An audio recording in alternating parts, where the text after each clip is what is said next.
नमस्कार, स्वागत है आप सभी का। तो आज मैं करने वाला हूं कटोरी ब्लाउज का कटिंग, जिसे आप डबल कटोरी भी बना सकते हैं। चैनल पर नए हैं सब्सक्राइब कर लीजिए। तो चलिए शुरू करते हैं।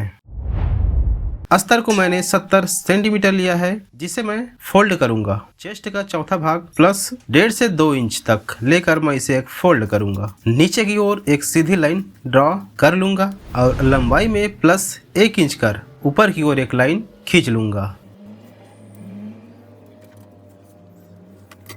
जैसे गला के उतार को मैं पीछे का मेजरमेंट कर रहा हूं, उस पर प्लस ½ इंच लूंगा ऊपर नीचे सिलाई के लिए और एक मार्क कर लूंगा। आर्म होल के लिए चेस्ट का 8वां भाग प्लस 2 इंच ऐसे लेना है। अगर आपका ब्लाउज सही कटिंग हुआ है तो उसका आर्म होल भी ले सकते हैं। कौन कौन से शरीर में कितना कितना आर्म होल लेना है, इसका वीडियो मैं लाने वाला हूं। तो इस तरह के वीडियो देखने के लिए चैनल को सब्सक्राइब करना ना भूलें। अब चेस्ट का चौथा भाग पर एक निशान लगाना है और उसी निशान को नीचे भी लगा लेना है कमर की तरफ। कंधा के लिए चेस्ट का 6वां भाग पर 1.25 इंच कम करके एक निशान लगाना है और एक सीधी लाइन ड्रॉ कर लूंगा। जितना हमने कंधा लाइन पर कम करा है उतना ही चेस्ट लाइन पर कम करेंगे, जैसे 1.25 इंच, और कमर लाइन और चेस्ट लाइन को एक सीधी लाइन ड्रॉ कर लूंगा। कंधा पट्टी की चौड़ाई ब्लाउज से नाप लेंगे और उस पर सिलाई मार्जिन ऐड करके निशान लगा देंगे। साथ ही साथ गले को भी आकार कर लेंगे। हमारे पास ब्लाउज का नाप है तो पीछे गले का नाप भी हम लोग कर लेंगे, रखते हुए अस्तर पर इस तरीके से। कंधा को गला की तरफ 1/2 इंच या जरूरत के अनुसार इसे डाउन कर लो। फ्रेंच कर्व को मुड्ढे पर रखूंगा और आकार कर लूंगा।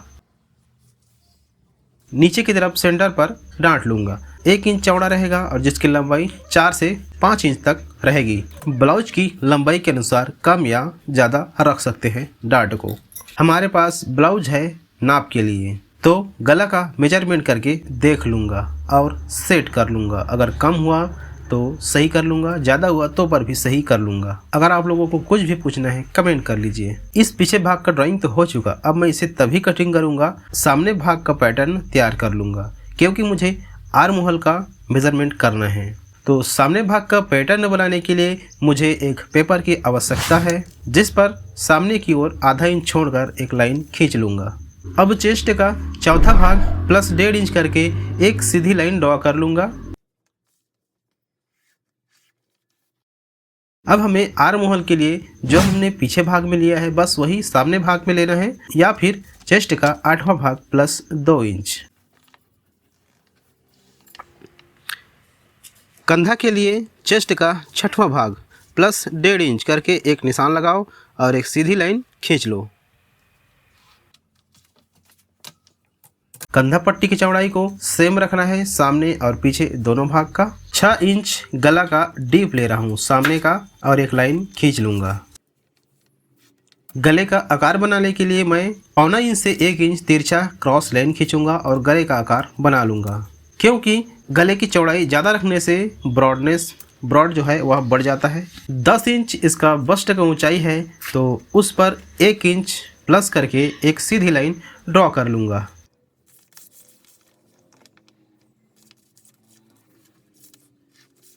साथ ही साथ कंधा को ½ इंच डाउन करो या फिर ज़रूरत के अनुसार। अब फ्रेंच कर्व को आर्म होल पर सेट करो और ड्राइंग कर लो। हो गया आपका आर्म होल तैयार। ध्यान रखना अंदर की तरफ ½ इंच लेते हुए इसको ड्रॉ करना है। अब कंधा लाइन को नीचे की ओर बढ़ा लेना है। बस्ट लाइन से ऊपर 1-1 इंच दोनों तरफ डांट लेना है और सेंटर पर एक निशान लगा लेना है।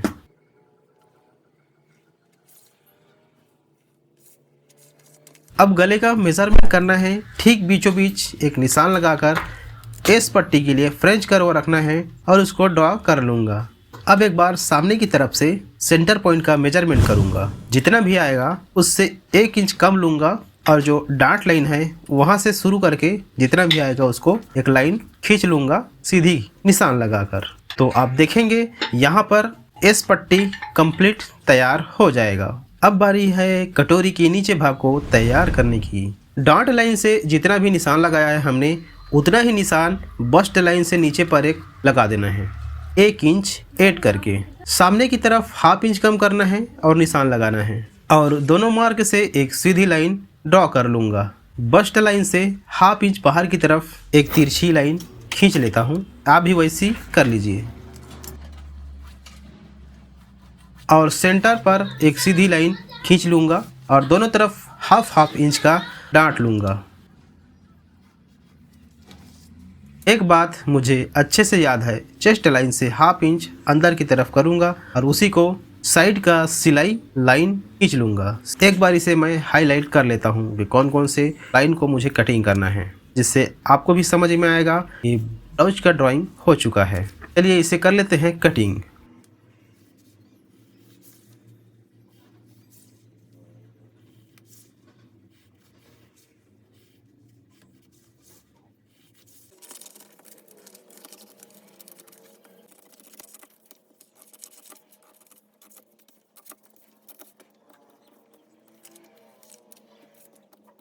सामने भाग का आर्म होल और पीछे भाग का आर्म होल दोनों को नापेंगे, ऊपर पे रखेंगे और आहिस्ता आहिस्ता पूरा नाप ले लेंगे जहाँ तक आएगा।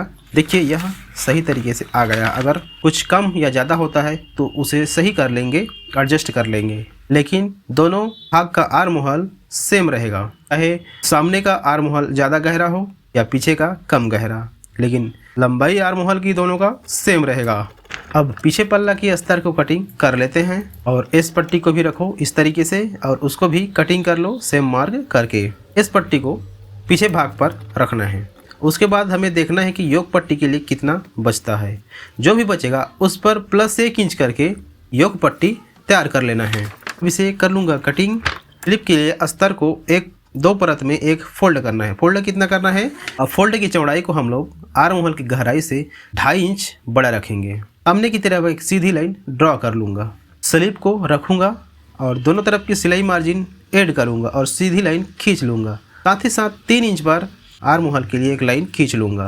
ब्लाउज पर जो आर्म होल लिया है उस नाप से हाफ इंच बढ़ाकर एक निशान लगाऊँगा और मोहरी का जो नाप होगा वहाँ पर एक सीधी लाइन ड्रॉ करूँगा और 1.5 इंच सिलाई मार्जिन ऐड करूँगा। मैं यहाँ पर आर्म होल की राउंड को एक सिंपल तरीके से ले रहा हूँ। अगर आपको इसका कंप्लीट वीडियो चाहिए तो कमेंट करके बोल सकते हैं। सामने की आर्म होल को 1.25 इंच गहराई देते हुए इसको कटिंग कर लूँगा। साथ ही साथ पीछे पल्ला को भी हल्की सी कटिंग छटिंग कर लूँगा। स्लीव और ब्लाउज का आर्म होल दोनों को नाप के देख रहा हूँ।